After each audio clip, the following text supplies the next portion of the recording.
আমরা এর আগের দিন আলোচনা করেছি সূরা আর রহমান, সূরা আলাক, সূরা কিয়ামার 16 থেকে 19 এবং সূরা বাকারার 282 নম্বর আয়াত।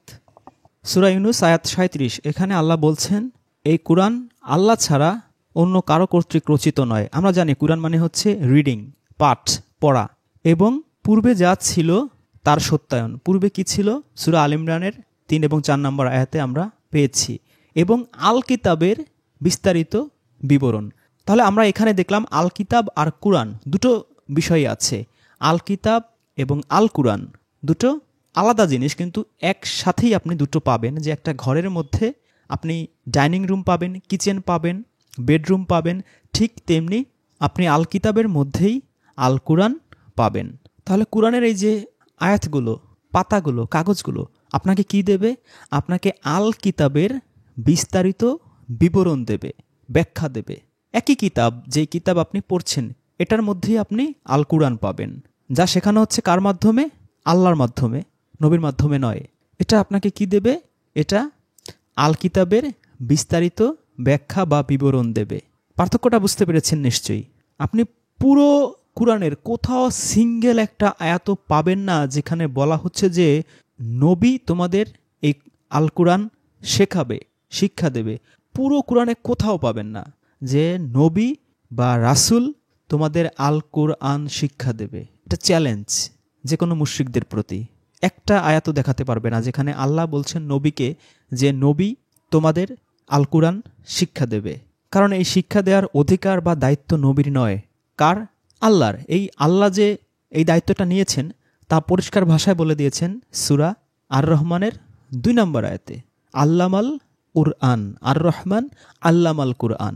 তিনি এই কুরআন শিক্ষা দেন। এই কুরআনের শিক্ষক হচ্ছেন আল্লাহ নিজেই। তিনি কখনো বলেননি যে এই নবী তুমি যাও গিয়ে সবাইকে আল কুরআন শিক্ষা দাও। কখনো না, কখনো এই ধরনের অর্ডার বা আদেশ তিনি দেননি। তাহলে এই আয়াতটা শুরু হলো কি দিয়ে? যে এই কুরআন আল্লাহ ছাড়া অন্য কারো কর্তৃক রচিত নয়। তাহলে রচনা করেছেন আল্লাহ, শিক্ষা কে দেবেন? নিশ্চয়ই আল্লাহ। এ কারণেই আল্লামাল কুরআন আর রহমান। এবার আমরা যাব সূরা বনী ইসরাঈলের 9 নম্বর আয়াতে। আল্লাহ বলছেন ইন্না হাজাল কুরআনা ইয়াহদি লিল্লাতি হিয়া আকওয়ামা ওয়া ইউবাশশিরুল মুমিনিনা আল্লাযিনা ইয়ামালুনা আস-সলিহাতি আন্না লাহুম আজরান কাবীরা। নিশ্চয়ই এ কুরআন এমন একটা পথ দেখায় যা সবচেয়ে সরল, সবচেয়ে সোজা, এবং যে মুমিনগণ নেক আমল করে তাদেরকে সুসংবাদ দেয় যে তাদের জন্য রয়েছে মহা পুরস্কার। তাহলে আপনার আশেপাশে অনেক ধরনের জিনিস থাকবে। সহিহ বুখারী, ফাতহুল আকবর, ফাজাইলে আমল, হেকায়েতে সাহাবা, মুকসুদুল মুমিনিন, সুনানে তিরমিজি, সুনানে আবু দাউদ। কিন্তু আল্লাহ চ্যালেঞ্জ করেছেন কুরআন, এই কুরআন আপনাকে পথ দেখাবে যেটা সবচেয়ে সরল, সবচেয়ে সোজা। আর কি করবে? যারা নেক আমল করে তাদেরকে সুসংবাদ দেয়। কিসের? এক মহা পুরস্কারের। মুশরিকদের বইগুলোতে আপনাকে বলবে যে ঈমান আনলেই হবে, মৃত্যুর আগে লা ইলাহা ইল্লাল্লাহ বললেই হবে, দাড়িয়ার টুপি পরলেই ওটা দেখি হাসরের মাঠে আপনাকে চিনে ফেলবে নবী, যে হ্যাঁ এটা আমার লোক, নিয়ে যাবে। বা পীর ওলিয়া উলিয়া গাউস কুতুবের দরবারে তাদের মুরিদ হবেন, জিকির করবেন, লাফালাফি করবেন, দাপাদাপি করবেন, ওরসের সময় গরু খাসি দিয়ে আসবেন, পীর সাহেব ওলিয়া উলিয়া গাউস কুতুব আপনাকে তড়িয়ে নিয়ে যাবে। It's not possible. আপনাকে নেক আমল করতে হবে। এই আমলই আপনাকে ওজন দেবে। সূরা মুমিনুনের 102-3 এবং সূরা আরাফের 8-9 নম্বর আয়াতে আল্লাহ বলে দিয়েছেন ওজন বেশি হলে আপনি জান্নাতে যেতে পারবেন। There is no shortcut way. ওই দাড়ি টুপি দেখে আপনাকে নিয়ে যাবে, দুরূদ শরীফ পড়লে তার বরকতে সুপারিশ বাধ্যতামূলক হয়ে যাবে, এমন কোনো কথাই কুরআনে নেই। এগুলো হচ্ছে সব মানুষকে হেদায়েতের আলো থেকে বিচ্যুত করে পথভ্রষ্টতার অতল গহ্বরে নিয়ে যাওয়ার জন্য। আপনাকে এই আয়াতেও পরিষ্কার, অজস্র আয়াত আছে কুরআনে, এখানেও পরিষ্কার যে আপনার নেক আমলই হচ্ছে আপনার সবচেয়ে বড় শক্তি। ওটাই আপনার কাজে লাগবে এবং ওটা আপনার বদ আমলের চেয়ে কম্পারেটিভলি বেশি হতে হবে, কারণ ওজন করা হবে। ওজনে যদি আপনার নেক আমল থাকতে পারে, কিন্তু ওজনে যদি বদ আমলটা বেশি হয়ে যায়, ইউ আর কট। তাহলে এই নেক আমল যদি আপনি করেন, আপনি সুসংবাদ পাবেন মহাপুরস্কারের। তবে এই আমলগুলো করবেন মুশরিকি কিতাব থেকে নয়। মুশরিকি কিতাব থেকে যে আমল করবেন, অমুক দোয়া পড়বেন, 40 বছরের গুনাহ মাফ হয়ে যাবে, 80 বছরের গুনাহ মাফ হয়ে যাবে, সাগরের সমান ফেনা সমান গুনাহ মাফ হয়ে যাবে, অমুক দোয়া পড়বেন উহুদ পাহাড়ের মতো সওয়াব হবে, অমুক দোয়া পড়বেন আসমান জমিন সব সওয়াবে ভরে যাবে, এই ধরনের ভাওতাবাজি ফাত্রামি কথাবার্তা আপনি কোরআনে খুঁজে পাবেন না। আপনাকে এই নেক আমলগুলো করতে হবে কোরআনের দেখানো পথ অনুযায়ী। কারণ এই কোরআনের দেখানো পথে হচ্ছে আপনাকে সবচেয়ে সহজ সরল সোজা পথটা আপনাকে দেখাবে। আপনি কিভাবে নেক আমল করবেন আর কিভাবে এই মহাপুরস্কার লাভ করবেন, কিভাবে মুমিন হবেন। যে মুমিনগণ নেক আমল করে, এখনো প্রকৃত মুমিন কারা তাও এই কোরআনই আপনাকে দেখাবে। সূরা আনফাল আয়াত 2 থেকে 4 এখানে গেলে আপনি জানবেন যে এই প্রকৃত মুমিন আসলে কারা, সত্যিকারের মুমিন কারা, তার বর্ণনাও আল্লাহ আপনাকে দিয়ে দেবেন। এই কোরআনেই আপনি পাবেন যে মুমিন তো তারাই আল্লাহর কথা আলোচিত হলেই যাদের অন্তরসমূহ কেঁপে ওঠে, আর তাদের কাছে যখন তার আয়াত পঠিত হয় তখন তা তাদের ঈমান বৃদ্ধি করে, আর তারা তাদের রবের উপরই নির্ভর করে। পরিষ্কার দাবি যে মুমিন হচ্ছে তারা আল্লাহর কথা, আল্লাহর আয়াতসমূহ যখন তাদের সামনে পাঠ করা হয় তাদের ঈমান বৃদ্ধি পায়, তাদের অন্তর কেঁপে ওঠে। আপনি নিজেরটা নিজেই টেস্ট করতে পারবেন, আপনি আমারটা টেস্ট করতে পারবেন না, আমি আপনারটা টেস্ট করতে পারবো না। আল্লাহর আয়াত শুনলে আলহামদুলিল্লাহি রাব্বিল আলামিন আর রহমানির রহিম শুনলে আপনার মনের মধ্যে একটা আন্দোলন শুরু হয়ে যাবে, আপনার ঈমান বৃদ্ধি পাবে। যে কোনো আয়াত এরকম আল্লাহর আয়াতগুলো যদি আপনার সামনে পড়া হয় এবং আল্লাহর উপরে আপনার ডিপেন্ডেন্সি দিনকে দিন বাড়তে থাকবে।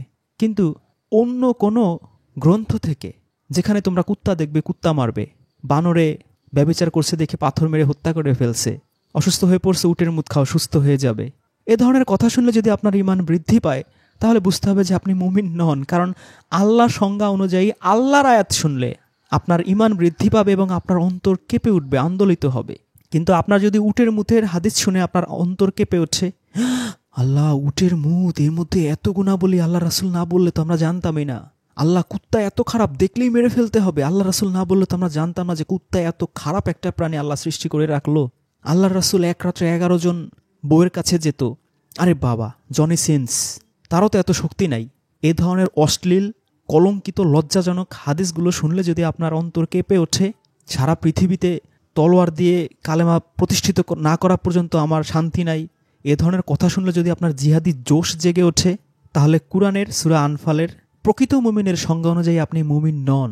তো পড়ে নেবেন সূরা আনফালের 2, 3, 4 আয়াতে প্রকৃত মুমিন যারা, সত্যিকারের মুমিন যারা, তাদের সংজ্ঞাটা আল্লাহ দিয়ে দিয়েছেন। তাহলে এই কুরআন আপনাকে পথ নির্দেশ করবে। এই কুরআন পথ নির্দেশ করা বা কুরআন হেদায়েত দেওয়া মানে হচ্ছে আল্লাহই আপনাকে হেদায়েত দিচ্ছেন, আল্লাহই আপনাকে পথ নির্দেশ করছেন।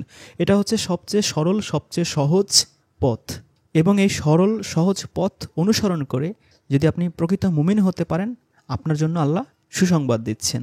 এই কুরআন আপনাকে কখনোই এমন পথ দেখাবে না যেটা আপনাকে কনফিউজড করে ফেলবে, বিভ্রান্ত হয়ে যাবেন আপনি, যে একটার সাথে আরেকটার মিল নেই।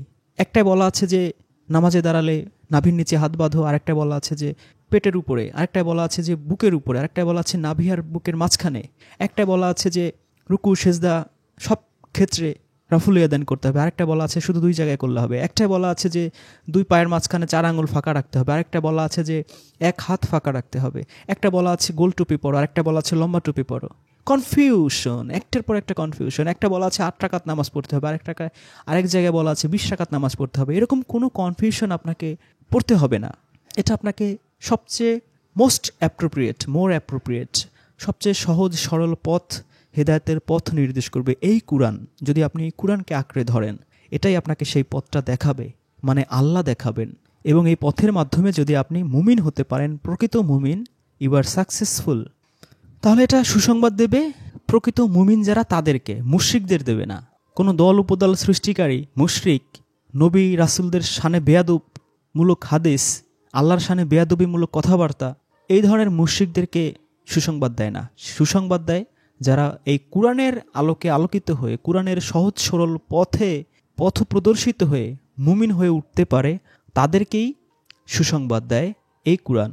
এরপরে আমরা যাব সূরা মায়দার 101 নম্বর আয়াতে। আল্লাহ বলছেন, হে মুমিনগণ, তোমরা এমন সব বিষয়ে প্রশ্ন করো না যা তোমাদের কাছে প্রকাশ করা হলে তা তোমাদের কষ্ট দেবে। This is the problem. আমরা যদি মুমিন হয়ে থাকি, আল্লাহ বলেছেন যে এমন বিষয়ে প্রশ্ন করো না যা তোমাদের কষ্ট দেবে। আমরা এই প্রশ্নে উস্তাদ, এই মুশরিকরা আপনাকে এরকম প্রশ্ন করবে যে ও আচ্ছা তুমি শুধু আল্লাহর কিতাব মেনে চলো, আচ্ছা বলো তো কিতাব থেকে বলো যে নামাজে হাত কি পেটের উপর বাঁধতে হয়, না নাভির নিচে বাঁধতে হয়, না বুকের উপরে বাঁধতে হয়? কী ধরনের ননসেন্স কোয়েশ্চেন! বলো তো দোয়া কিভাবে করে? আরে বোকা, দোয়া কিভাবে করে এটা এটা জানতে আমাদের সেই কুত্তা মারা হাদিস লাগবে? যেই হাদিসের মধ্যে কুত্তা মারতে হবে এইটা নাকি নবী বলেছে, তা বলা আছে। ইবলিশ চির অভিশপ্ত যে সে পর্যন্ত জানতো দোয়া কিভাবে করে, আল্লাহর কাছে দোয়া করে সে নেয়নি, সেখানে একজন মুমিন জানবে না যে আল্লাহর কাছে কিভাবে দোয়া করতে হয়, এজন্য তার কুত্তা মারা হাদিস লাগবে? মানে কতটা হীনমন্যতায় ভুগছি আমরা যে আল্লাহর কাছে কিভাবে চাইতে হয় তা জানার জন্য আমাদের এই লাহুয়াল হাদিসের কাছে যেতে হবে, যেখানে ইবলিশ পর্যন্ত জানতো যে আল্লাহর কাছে কিভাবে চাইতে হয়, কিভাবে চাইলে আল্লাহর কাছে পাওয়া যায়। গোল টুপি পরবে না লম্বা টুপি পরবে এটা জানতে আমার সেই লাহুয়াল হাদিস লাগবে? প্রস্রাব করার পর আপনি টিস্যু নিয়ে 40 পা হাঁটবেন না 80 পা হাঁটবেন এটা আল্লাহ আপনাকে শিখিয়ে দেবে? পরিষ্কার পরিচ্ছন্নতা এই কমন সেন্সটুকু কি আল্লাহ আপনাকে ইলহাম করে দিয়ে পাঠাননি এই পৃথিবীতে? কমন সেন্সটুকু আপনার নেই? তো এরকম এই ফালতু প্রশ্ন, এসব প্রশ্ন করতে আল্লাহ মুমিনদেরকে নিষেধ করেছেন যে যা তোমাদের কষ্ট দেবে এ ধরনের প্রশ্ন করো না। সালাত আল্লাহ বলে দিয়েছেন, ইভেন পশু পাখিরা পর্যন্ত তারা তাদের সালাত জানে, আর আমরা এমনই কপাল পোড়া, আমরা আমাদের সেই সালাত তাসবি পর্যন্ত জানি না কিভাবে করে। অথচ ভয়াবহ বিপদে পড়লে ঠিকই আমরা মনের আকুলতা দিয়ে ব্যাকুলতা দিয়ে অন্তরের অন্তঃস্থল থেকে ঠিকই আল্লাহকে ডেকে ফেলি, ঠিকই আল্লাহর সাথে সংযোগ স্থাপন করতে পারি, কাউকে শিখিয়ে দিতে হয় না। ভয়াবহ বিপদে একবার পড়ে দেখেন, কখনো লঞ্চে যাবেন, প্রচণ্ড ঝড় শুরু হলে তখন দেখবেন যে আল্লাহকে কিভাবে ডাকতে হয়, কিভাবে দোয়া করতে হয়, কিভাবে তার সাথে সংযোগ স্থাপন করতে হয়, এটা পৃথিবীর কারো শেখানো লাগবে না, আপনি অটোমেটিক করতে পারবেন। এটা পৃথিবীর সকল পশু প্রাণী গাছপালা তরুলতা জানে, আর আপনার ধারণা আপনি জানেন না, আপনিও জানেন। কিন্তু ওই যে লাহুয়াল হাদিসের খপ্পরে পড়ার কারণে আপনার কাছে মনে হয় উঠাক বৈঠাক, জোরে আমিন আস্তে আমিন, গোল টুপি লম্বা টুপি, পেটে হাত বুকে হাত, this process is the process by which you can contact your Allah, by which you can call your Allah. এই খপ্পর থেকে বেরিয়ে আসতে হবে। খপ্পর থেকে বেরিয়ে না আসা পর্যন্ত হেদায়েতের আলো আপনার অন্তরে ঢুকবে না। যতক্ষণ পর্যন্ত আপনি কুরআন থেকে হেদায়েতের আলো নিতে না চাইবেন, আপনি বিভ্রান্ত হবেনই হবেন। মিথ্যা লোভ লালসা আপনাকে দেখানো হবে, এই করো তুমি, হাসরের মাঠে জাহাজে করে নৌকায় করে তোমাকে নিয়ে যাওয়া হবে, এই করো, ইল্লাল্লাহ ইল্লাল্লাহ জিকির করবা, লাফিয়ে লাফিয়ে করবা, যত বেশি লাফাবা যত বেশি ঝাঁকি দিবা তত বেশি নেকি হবে। এনাফ। উঠাক বেঠাক করবা, যত হারাম খাও, ঘুষ খাও, চুরি করো, বাটপারি করো, প্রশ্ন ফাঁস করো, ওখান থেকে আল্লাহর রাস্তায় 2.5% দিয়ে দেবা, এনাফ। 2.5% দেওয়ার পর তোমার সব পরিশুদ্ধ হয়ে যাবে। এরকম আপনি শুধু পথভ্রষ্টতার মধ্যে যাবেন। এই জন্যই আল্লাহ এখানে বলেছেন যে তোমরা এমন প্রশ্ন করো না যা তোমাদেরকে কষ্ট দেবে। এজন্যই আল্লাহ বলেছেন যে কুরআন হচ্ছে বুদ্ধিমানদের জন্য, যারা তাদের জ্ঞান বিবেক বুদ্ধি আকল খাটায়। ইন্টেলিজেন্ট মানুষদের জন্য হচ্ছে কুরআন, কোনো গর্ধব বোকা তাদের জন্য এই কুরআন নয়। সূরা জুমার 18 নম্বর আয়াতে আল্লাহ বলেছেন যে তারাই জ্ঞানী যারা শোনে এবং তার মধ্যে যা উত্তম তা মেনে চলে। আরেকটা কোয়ালিটি আল্লাহ বলেছেন সূরা বাকারায় যে যারা মুত্তাকি তাদের জন্য হচ্ছে হেদায়েত। তো মুত্তাকি কারা সেটা নিয়ে আলাদা ভিডিও আছে। তো এই ইন্টেলিজেন্ট হইতে হবে আপনাকে, মুমিন হইতে হবে, মুত্তাকি হইতে হবে।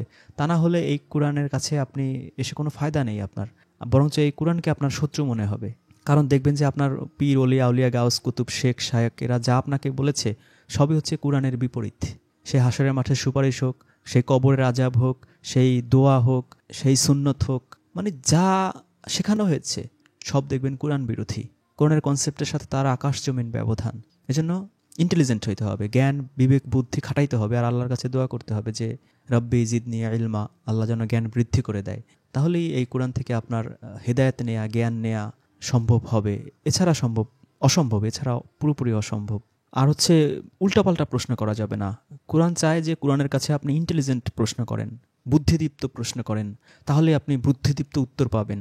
আর যদি বোকার মতো প্রশ্ন নিয়ে আসেন কোরআনের কাছে যে হাত বুকে বাঁধবো না পেটে বাঁধবো, গোল টুপি পরবো না লম্বা টুপি পরবো, কিভাবে দোয়া করব, সকালে না দুপুরে না বিকেলে না লাইলাতুল কদরের রাত্রে, দোয়ার আগে কি পড়বো পরে কি পড়বো, দোয়া করার সময় কি একা ঘরে থাকবো না মসজিদের মধ্যে থাকবো, লাইট চালু থাকবে না লাইট অফ থাকবে, এরকম ননসেন্স মার্কা প্রশ্ন নিয়ে আসলে কোরআন আপনাকে কোনো উত্তর দিতে পারবে না। কিন্তু যদি ইন্টেলিজেন্ট প্রশ্ন নিয়ে আসেন, ইউ উইল বি অ্যান্সার্ড। তো এরপরে আল্লাহ বলছেন এই আয়াতে যে তুমি যদি কোরআনকে জিজ্ঞেস করো, প্রশ্ন করো, তাহলে কোরআন তোমাকে তা পরিষ্কার করে দেবে, জবাব দিয়ে দেবে। তাহলে কোরআনের কাছে আপনার কী ধরনের প্রশ্ন নিয়ে আসতে হবে আশা করি বুঝতে পেরেছেন। সেই ধরনের কোরআন বেজ প্রশ্ন, হেদায়েত বেজ প্রশ্ন, এই ধরনের প্রশ্ন নিয়ে আসলে কোরআন থেকে আপনি পরিষ্কার ধারণা পাবেন, পরিষ্কার জবাব পাবেন। কারণ কোরআনই হচ্ছে আপনাকে এই হেদায়েতের পথ দেখায়, যেটা আমরা একটু আগে সূরা বানী ইসরাঈলের 9 নম্বর আয়াতে দেখলাম যে কোরআন হচ্ছে আপনাকে বেস্ট ওয়ে দেখাবে, সবচেয়ে সোজা সরল পথ দেখাবে।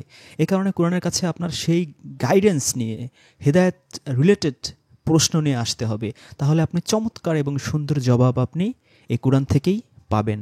কারণ আল্লাহ হেদায়েতের জন্য আপনাকে কোরআন দিয়েছেন, কোনো বুখারী তিরমিজি দেননি, অন্য কোনো গ্রন্থ দেননি, কোনো ফাজাইলে আমল দেননি, মুকসুদুল মুমিনিন দেননি, দিয়েছেন এই কোরআন।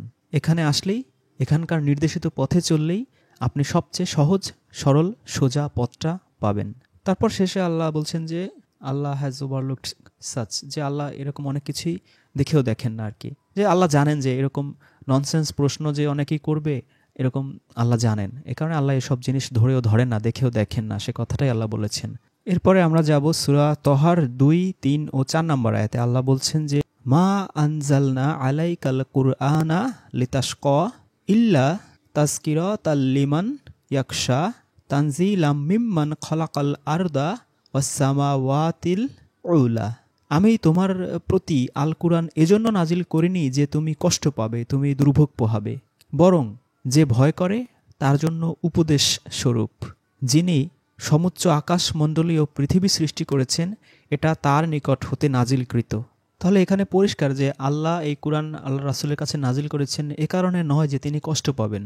এ কথা আপনার জন্য প্রযোজ্য, যে কুরআন এজন্য নাজিল হয়নি যে এই কুরআন পড়ে আপনার কষ্ট পেতে হবে, আপনি দুর্ভোগ পোহাবেন। যদি আপনি এই কুরআন পড়তে গিয়ে কষ্ট পান, দুর্ভোগ পোহান, দেয়ার ইজ এ প্রবলেম, অনেক বড় ধরনের সমস্যা তাহলে সৃষ্টি করে ফেলেছেন আপনি। এরপরের আয়াতে বলা হচ্ছে যে এটা শুধুই একটা উপদেশ যারা ভয় করে।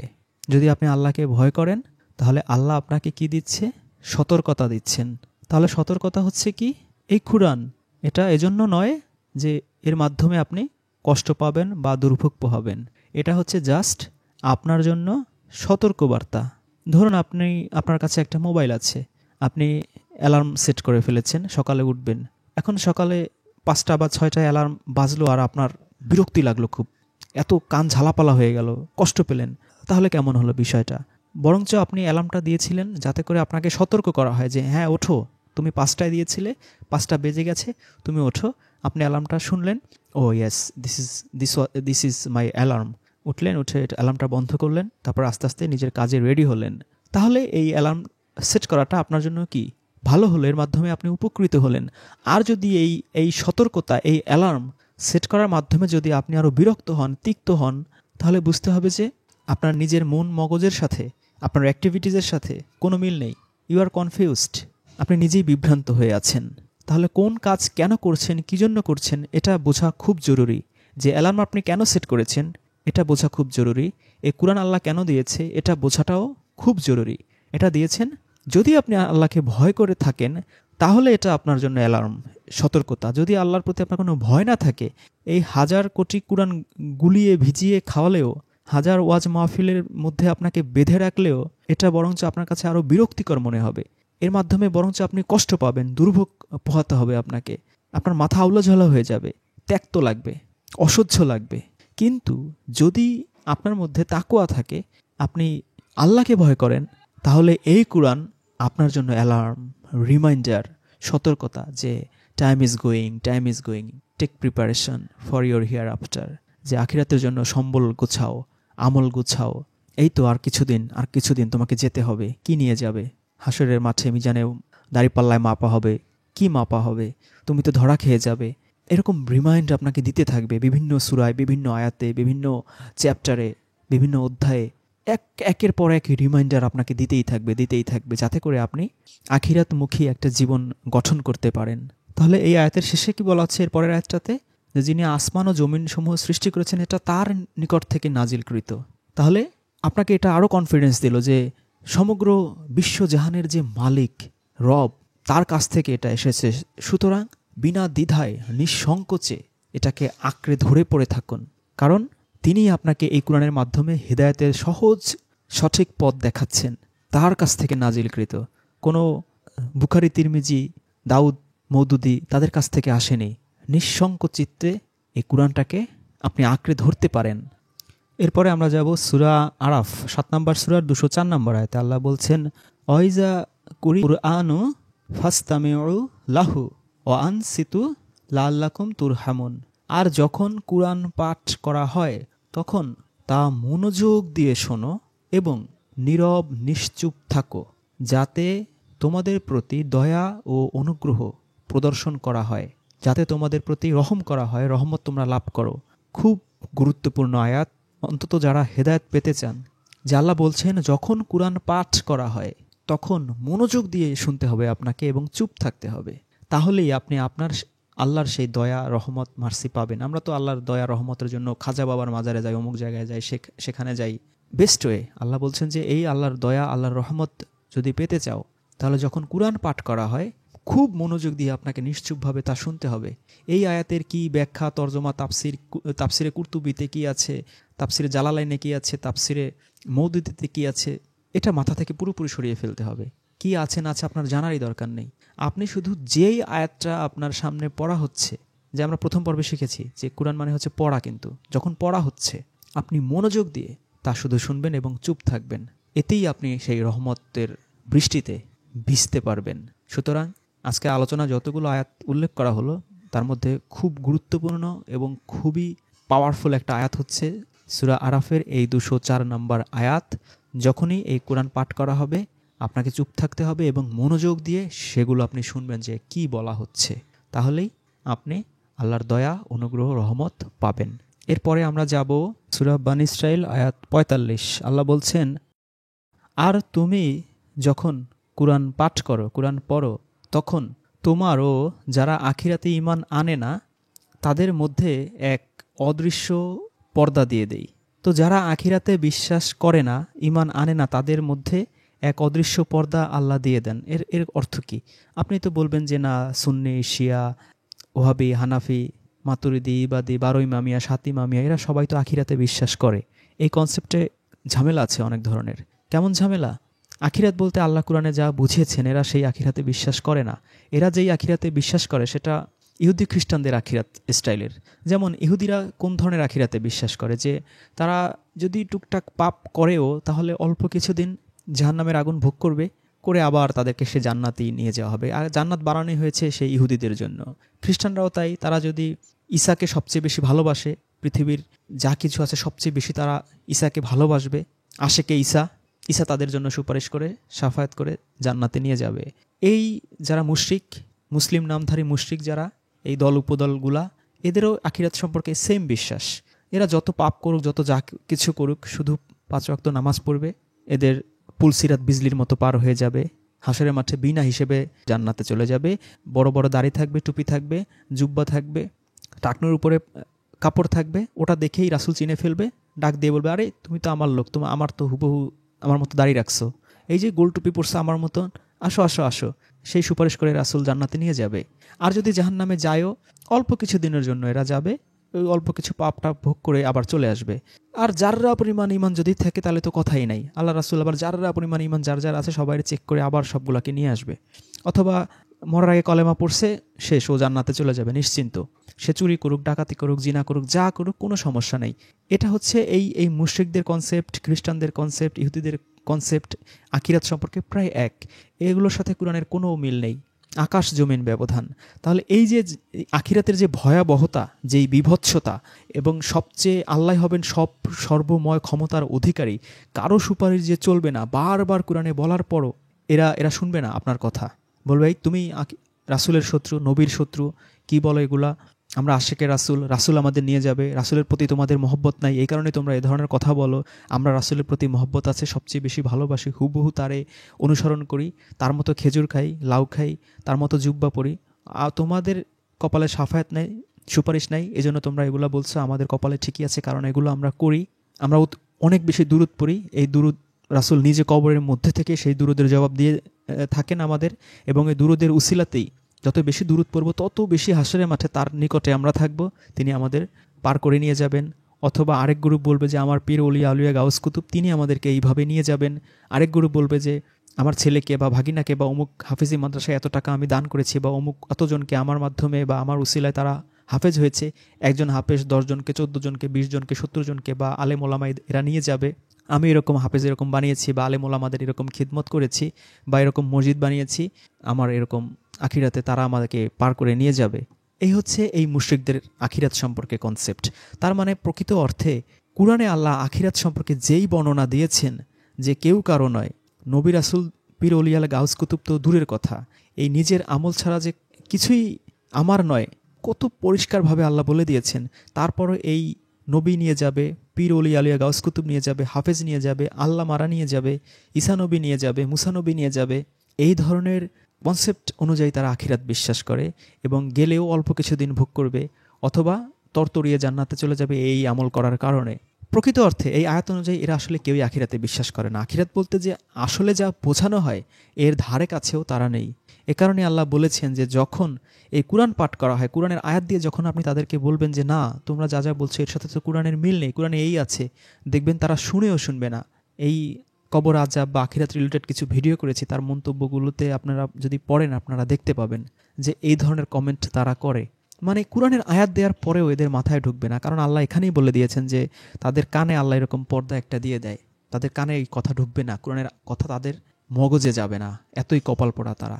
এরপরের আয়াতে আল্লাহ বলছেন যে আর আমি তাদের অন্তরের উপরে ঢাকনা রেখে দিয়েছি যাতে তারা তা বুঝতে না পারে এবং তাদের কানে দিয়েছি বধিরতা। আর যখন তুমি কুরআনে তোমার রব এক হওয়ার কথা উল্লেখ করো তখন তারা সত্য থেকে পালিয়ে পেছনে মুখ ঘুরিয়ে নেয়, সরে পড়ে, পৃষ্ঠ প্রদর্শন করে পালায়। কত চমৎকার কথা যে আল্লাহ বলছেন যে তাদের অন্তরে, তাদের হার্ট আল্লাহ ব্লক করে দেয় যাতে তারা তা বুঝতে না পারে, তাদের কানও আল্লাহ ব্লক করে দেয়। এজন্য কুরআন থেকে যখন আপনি তাদেরকে উপদেশ দিতে যাবেন, আল্লাহর আয়াতগুলো তাদের শোনাবেন, তখন দেখবেন তারা এমন ভাব করে, হ্যাঁ কি বলো তোমাদের এগুলো হবে না, তাফসিরে তাবারি, তাফসিরে কুরতুবি, তাফসিরে জালালাইন, তাফসিরে মওদুদি সেগুলো আছে, আমাদের শায়খ, আমাদের আল্লামা, আমাদের অমুক পীর সাহেব আমাদের এটা বলেছেন।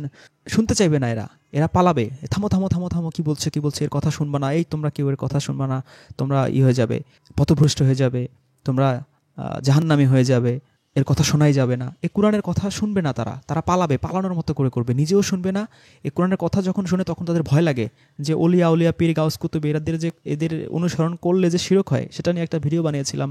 অজস্র কমেন্ট এসেছে যে ছি এর কথা শোনা যাবে না, এ নিজেই হচ্ছে পথভ্রষ্ট, সবাইকে পথভ্রষ্ট করে নিয়ে যাচ্ছে। আমাদের অলিয়া উলিয়া পীর ছাড়া এই বাংলা, বিহার, উড়িষ্যা, আফগানিস্তান, পাকিস্তান, এখানে তোমরা কি মুসলমান হতে পারতা নাকি? তোমাদের বাপ মা 14 গোষ্ঠী মুসলমান বানিয়েছে এই অলিয়া উলিয়া পীর গাউস কুতুব এরা। এ ধরনের কমেন্ট করে, এদের কথা শোনা যাবে না, সবাই এদেরকে ব্লক করো, এদের চ্যানেলের নামে রিপোর্ট দাও, পালাবে, আপনার কথা শুনবে না তারা। এ কথাটাই আল্লাহ বলে দিয়েছেন যে তারা সরে পড়ে যখনই কুরআনের কথা শোনা হয়, বলা হয়, আল্লাহর কথা বলা হয়, আল্লাহ এক, লা শারিক, তিনি একমাত্র বিধানদাতা। এই বুখারী, তিরমিজি, মুসলিমের মাধ্যমে, সেই কুত্তামারা হাদিসের মাধ্যমে অন্য বিধান চলবে না এখানে। তিনি এই কুরআন দিয়েছেন, অন্য কোনো গ্রন্থ হিদায়াতের জন্য পড়া যাবে না, মুশরিকি কাজ হবে। না না না না, কি বলো, তাফসিরে তাবারির কি হবে, ইবনে আব্বাস, মুয়াত্তা মালিক, আবু হানিফা, এই সেরকম শিরক বানিয়ে ফেলবে, তাদেরটা অনুসরণ করবে, তাদের হিদায়াতের পথ অনুসরণ করবে। এরপরের আয়াত 48 নম্বর আয়াত, আল্লাহ বলছেন দেখো তারা তোমার জন্য কেমন উপমা দিচ্ছে, ফলে তারা পথভ্রষ্ট হয়েছে, সুতরাং তারা পথ পাবে না। এরকম উপমা দিবে আপনাকে, আহলে কুরআন, কুরআনিস্ট, অনলি কুরআন, এরা শুধু কুরআন মানে, রাসূলকে মানে না, সুন্নতকে মানে না, রাসূলের সামনে বেয়াদবি করে, এরকম আপনাকে বিভিন্ন উপমা তারা দেবে।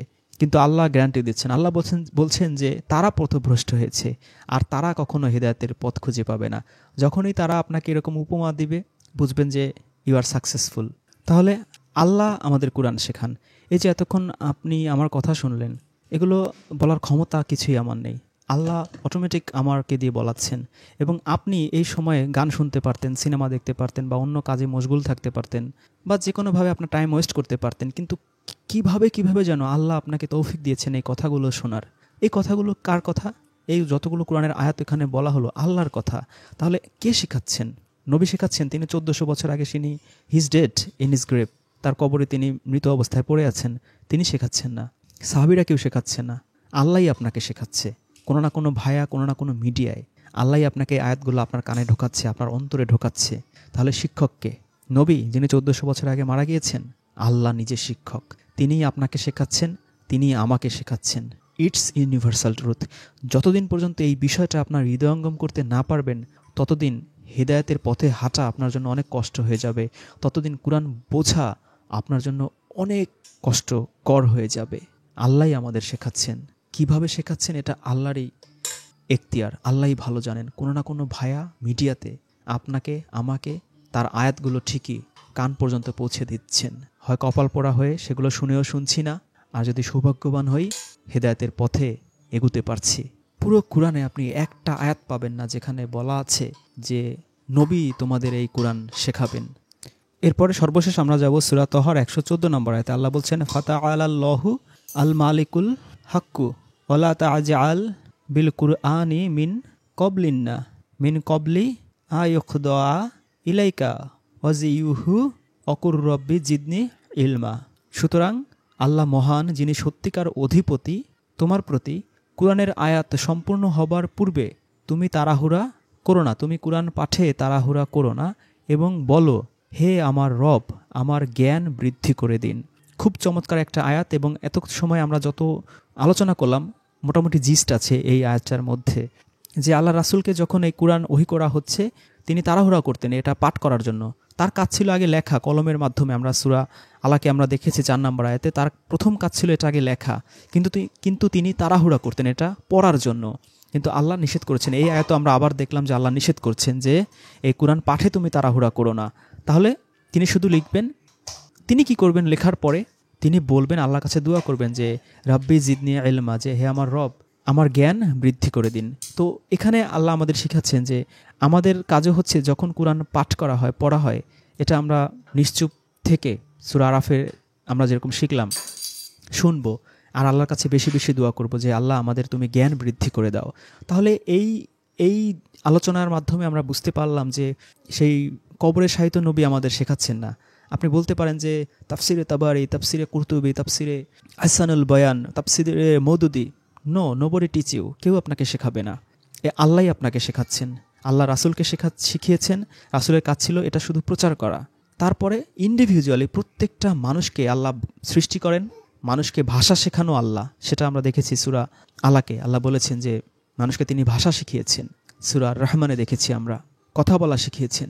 ঠিক একইভাবে যেই আল্লাহ আমাদের সৃষ্টি করেছেন, আমাদের কথা বলা শিখিয়েছেন, ভাষা শিখিয়েছেন, সেই আল্লাহ আমাদের কুরআনও শেখান। কোনো না কোনোভাবে তার আয়াতগুলো আমাদের পর্যন্ত তিনি পৌঁছানোর ব্যবস্থা করেন, বোঝার ব্যবস্থা করেন। আমাদের কাজ হচ্ছে মুমিন মুত্তাকি হওয়া, তারপরে এই হিদায়াতের কাছে আসা, যেটা আল্লাহ সূরা বাকারায় বলেছেন, জালিকাল কিতাবুল লা রাইবা ফি হুদাল লিল মুত্তাকিন। মুত্তাকিন হলে তখন আমরা এই কুরআনের মাধ্যমে হেদায়েত পাবো। এই কুরআন হচ্ছে যত পথ আছে তার মধ্যে সবচেয়ে সহজ সরল বেস্ট পথটা আপনাকে এই হেদায়েতের পথে আপনাকে পরিচালিত করবে। দিস ইজ দ্য বেস্ট সিরাতুল মুস্তাকিম। আর এর ব্যাখ্যা বিশ্লেষণ সবকিছু এর কুরআনের মধ্যেই আছে, সেটাও আমরা আজকের আলোচনায় দেখলাম সূরা ইউনূসের 37 নম্বর আয়াতে। সেই ব্যাখ্যা বিশ্লেষণ সহই এই কুরআন নাজিলকৃত, এবং আমাদের কাজ হচ্ছে মুমিন মুত্তাকি হওয়ার চেষ্টা সাধনা করা, এবং কুরআন পাঠ করা হলে আমাদের সামনে শুনলে আমরা মনোযোগ দিয়ে তা শুনব, মুমিন মুত্তাকি হওয়ার সাধনা করব, এবং আল্লাহর কাছে দোয়া করব যে আল্লাহ আমাদের জ্ঞান বৃদ্ধি করে দিন। তাহলে দেখবেন আল্লাহ আপনাকে আরও শেখাবে, আরও শেখাবে। কুরআনের শিক্ষক আল্লাহ, কোনো মৃত নবী রাসূল উলিয়া এসে আপনাকে শেখাবে না, আল্লাহই আপনাকে শেখাবে। তবে আপনাকে পরিশুদ্ধ মন নিয়ে এই কুরআনের কাছে আসতে হবে। এরপরে আমরা আলোচনা করব যে এই আল কুরআন আর আল কিতাব এই দুটোর মধ্যে আসলে পার্থক্যগুলো কি। হ্যালো।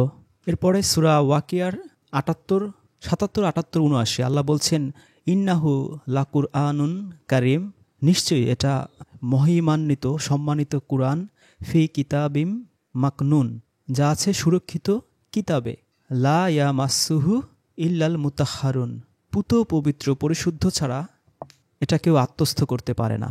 তো এখানে আমরা দেখলাম যে কুরআনের কথা আছে 77 নম্বর আয়াতে। আল্লাহ বলছেন যে এটা হচ্ছে মহিমান্বিত কুরআন, কিন্তু কুরআন আছে কোথায়? কিতাবের মধ্যে, আল কিতাবে আছে এই কুরআন। তো আমরা আগামী পর্বে আলোচনা করব যে এই আল কিতাব আর আল কুরআন এটার পার্থক্যটা কি। আজকে আমরা যেটা দেখব সেটা হচ্ছে যে এই পরিশুদ্ধ মানুষ ছাড়া, মুতাহহারুন ছাড়া এটা কেউ আত্মস্থ করতে পারে না। তো আপনাকে এই কুরআন আত্মস্থ করতে গেলে, হৃদয়ঙ্গম করতে গেলে আপনাকে পরিশুদ্ধ হতে হবে। তো আপনাকে মুশরিক বাহিনী বলবে এর মানে হচ্ছে উজু করতে হবে। উজু করার বোঝানো হয়নি এখানে।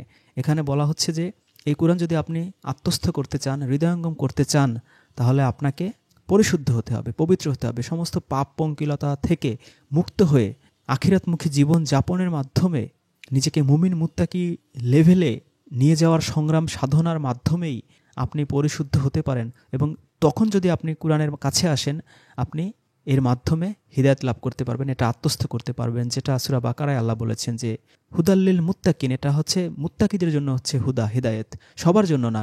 মুশরিক, পৌত্তলিক, কাফেরদের জন্য এটা হিদায়েত নয়, এটা তারা শুনেও শুনবে না। যেটা আলোচনা করলাম আমরা, যে কানে পর্দা দিয়ে দেবে আল্লাহ, ব্লক করে দেবে কান, ব্লক করে দেবে হার্ট, শুনে আরও পালাবে, কোরআনের আয়াত শুনলেই মাথা খারাপ হয়ে যাবে।